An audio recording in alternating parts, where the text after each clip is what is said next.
Hello, I'm Michael Forrest, and today's devlog is about how I implemented Video Pencil's recording feature using Swift and AV Foundation. This is an iPad app, so I'll show you what this new feature looks like first. So we've got a brand new button up here, a record button, so this just lets you draw on your webcam and do stuff. So we've got a brand new button up here, which lets you choose whether you want to record the microphone or not, and it also gives you the option of a transparent recording. So we just kind of like pick those options and then we hit start recording, and now it's going to go into the record mode and we can start doing what we do.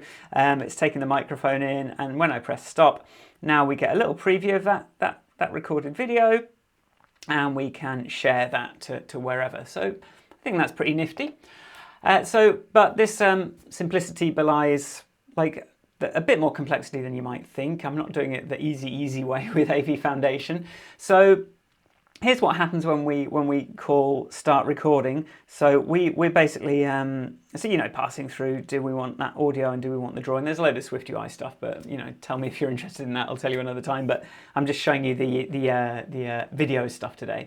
So we create a new recorder which just gets like attached onto that app state, which is accessible in various places. And here we are in the code. So this is my recorder class, and it starts out with a recording preset, so there's lots of different ones of these available.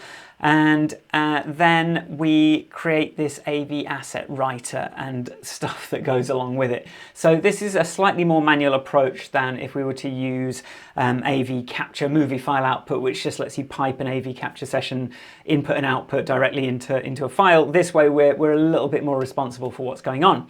So I'm actually, to give it video frames, because of the way Video Pencil works, it's doing a lot of rendering in metal and coming up with pixel buffers to sort of pass around, CV pixel buffer, which is something that we can create an AVAssetWriter input pixel buffer adapter, which lets you give those pixel buffers with and add a timestamp and put that into that video input. So it goes into the adapter, it goes into the input, and then it goes into the asset writer, right?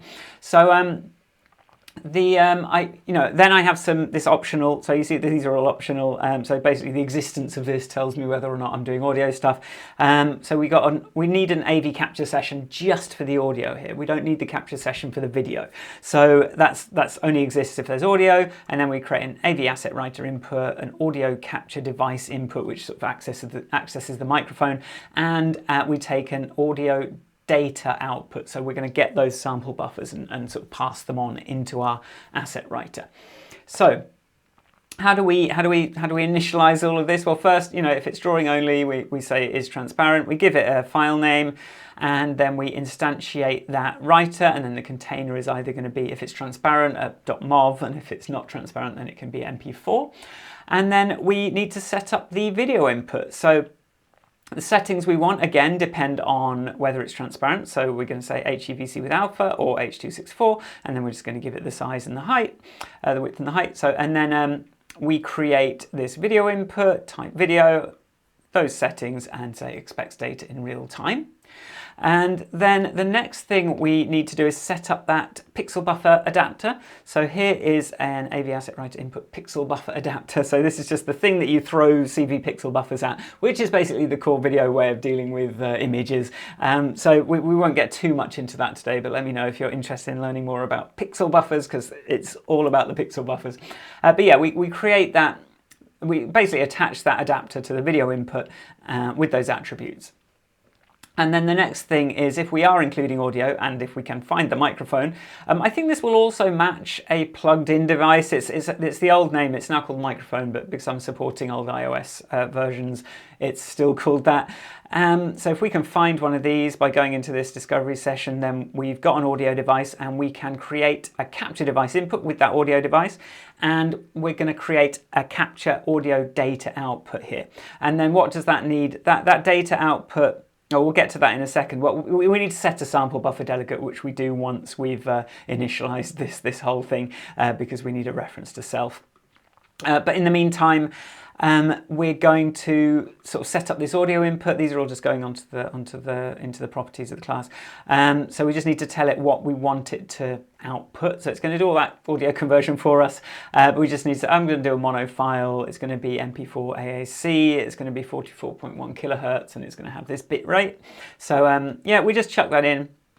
And then I'm sort of like giving it a faster frame rate if we're doing the transparent video, just for, you know, because I thought if you're drawing the smooth drawing, you might want a bit more flexibility with that. So now I need a renderer to start spitting out the images, right? The spitting out the frames of the drawing with or without the what we're drawing on. So that works by, you know, I create this recording renderer and I keep a weak reference to the recorder just because it's a bit easier to deal with later.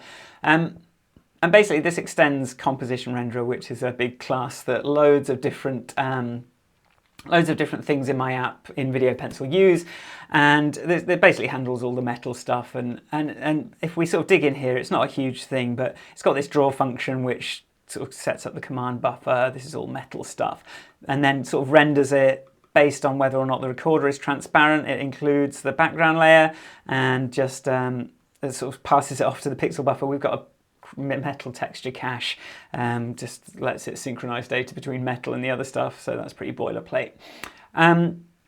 But yeah, so this composition renderer is used in a few different ways in Video Pencil. We've got the device, so the way it renders on the screen of the iPad is different to how it renders if you're connected to HDMI or AirPlay or whatever. That's an external display. The output composition, that's kind of used when it's sent to certain places. And then this is what we're dealing with today, the recording renderer. So when we're recording, we want to render it in a certain way. And then I've also got this action replay renderer that's sort of kind of capturing what's coming in without the drawing on top of it the whole time. So we've got all those different renderers in Video Pencil. And basically when you call draw, the result ends up in a pixel buffer property here, and you know, it's synced to metal. So I need to connect the audio capture data output to this class, you know, as I said before, just so that I can get this callback, which is down here. So this is the capture output. This is well, we'll come back to this, but that basically you see we're implementing audio data output sample buffer delegate down here. So then once I've done all that, I just start recording. So here's the start recording function. And actually kind of this is a little bit arbitrary that this is in a separate function, but I thought maybe I want to be able to do it. But so this is where I add the video input to the writer. If I've got an audio input, I add that. So if it did want audio frames, then we add that input and set up that capture session. So pretty standard AV capture session stuff. You create a session, you add inputs and outputs to it, and then you can sort of start it running. So we go begin configuration, we go commit configuration, and yeah, I'm just adding the audio capture input and adding the audio capture data output, and then just assigning that here. And if we don't want audio, then, you know, there's something, you know, if we're recording audio, then we need to make sure that everything is tightly synchronized to the audio stream. So that's why we're doing a little bit of this started time juggling here. So, you know, if it's not synchronized to the audio stream, then we're basically just like bunging in a sequence of frames, and we can basically number them and forget about it. But if it's audio, then it's got to be synchronized. So we've got to be thinking about that in this case. So here's just so this is kind of how that's working when we've got audio. Once the capture session is running, we get this callback, which, you know, we do some special stuff the first time. So basically the first time, if it hasn't started writing yet, then we're like, okay, this is our first audio buffer. Let's just do some, okay, we'll start writing with our writer. We will figure out, we'll get that timestamp off that sample buffer. So it's got a presentation timestamp that we can then use to give to the asset writer. And we also say, okay, whatever this timestamp is when we started writing. So we're sort of like starting relative to, you know, the file is going to be relative to when you started, when you ended. So if we're doing something here, we're using like the machine time. It doesn't matter that these are like massive values because it's how long the computer's been on. We can just, it just knows the start time and it can do everything relative from this source time, right? And we just kind of capture that started time here. And then I found that my first frame was tending to be blank. So I just span up a little, like, you know, just make sure I render a first frame with that same start time. And then subsequently, we're just like appending these sample buffers onto the, you know, we just get this sample buffer through and we just like pass it straight into the audio input, which is connected to the, you know, the asset writer. So now, you know, once it's recording, you know, once it's got that stuff, in the meantime, I've set up this timer. And, you know, I've had a lot of ins and outs with these timers. How accurate does it need to be? But to be honest, like 30 frames a second, 60 frames a second is a really, really, really, really long time compared to the audio stuff. So like if you're not 100% accurate, like with that timing, it doesn't really matter. As long as you're like within, you know, 30 frames a second, that's fine. So what we do here is, you know, whatever time interval, frames a second, we fire up it. I don't like spawning tasks like this, but this is just how I'm using it. So I draw with that renderer that we had before. So that's this, if you remember, and then I grab that pixel buffer if it's there. And now what I'm doing is I'm grabbing the current host time, appending that pixel buffer with the host time like rounded to whatever my timescale is. I'm going to tell you a little bit more about CM time in a minute, but we just go append buffer if it's recording, if it's ready for more data. We, on that adapter, you remember that pixel buffer adapter, we append that with that time. And then to finish up the recording, we just like invalidate that timer so it doesn't try and send any more. I tell it it's not recording, and we go mark as finished and like call finish writing. So that just sort of like finishes that up. But yeah, I want to talk about CM time a little bit, because my initial version of that had some slightly dodgier looking timestamps.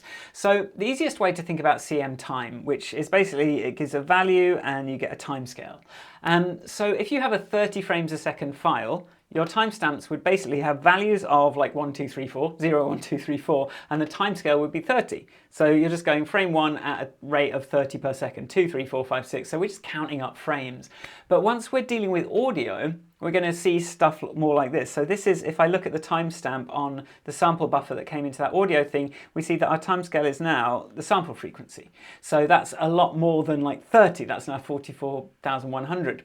But then what if we're looking at that host time? Again, like this is our CM clock time, get host time clock. We're actually dealing with this is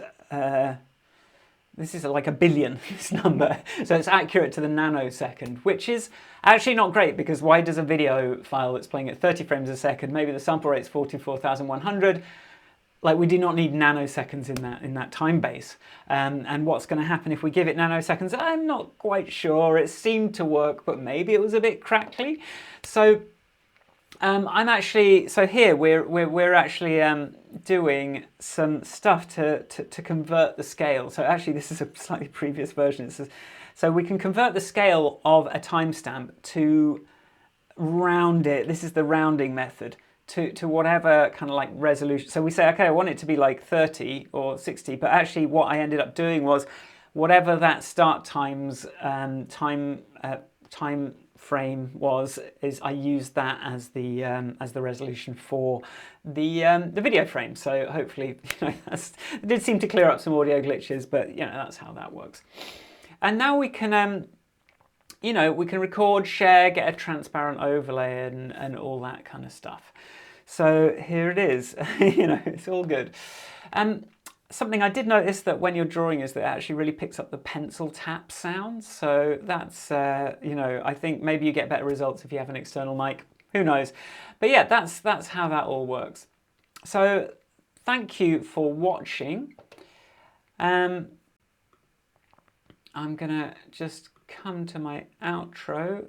I think I am experiencing some sort of memory leak because this is what we do. Right, so I recorded this app using this video using CueCam Presenter and this is my script.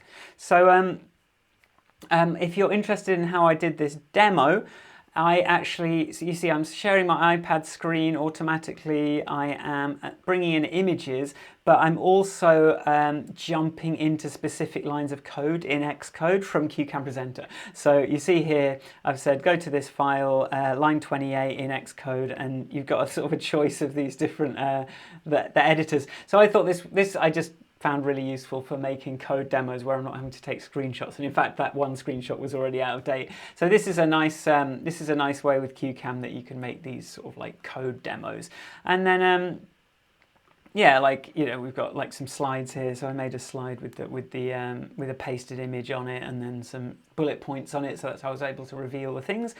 And yeah, that's basically it. So if you're interested in CueCam Presenter, just go to CueCam.app, and you can try that out right now with no strings attached. Thank you very much for watching. Sorry, I was looking for the stop button.